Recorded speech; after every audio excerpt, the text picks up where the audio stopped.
olganmiz, yaxshi niyat qilib. Sotamiz ketsaga hech kim rozi bo'lmaydi kadastrga. 100% to'lov olganmiz boshidan. 13-kuni olasiz kadastrga. Mana to'yib 5 yil bo'layotgan bo'lsa, hali kadastr qo'limizga olganmiz edi. Bolalarim mazasi bo'lmaganda ham skori chaqira olmaymiz, o'zimiz ham doktorga borib kela olmaymiz. Bitirganimizda kadastr beramiz degan. Katta payt olganmizda. To'y bitganiga qancha bo'ldi? 5 yil bo'ldi-da. Kadastr yo'q hali. Mana bu vaqtda maktab bitiribdi, hali institutga kirish kerak. Biz o'sha tahsil ololmayapmiz. Chunki kadastr so'raydi. Zaynab, viloyat olishim kerak bo'lib shundaymi hozir? Aholini murojaatini tingladik. Endi esa navbat mutasaddilarga.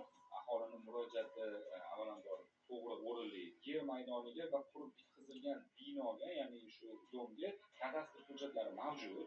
Faqat har bir aholiga sotilgan xonadonlarni, kvartiralarga alohida kadastr qilish imkoniyati yo'q. Chunki bu Toshkent shahar hokimligi oldida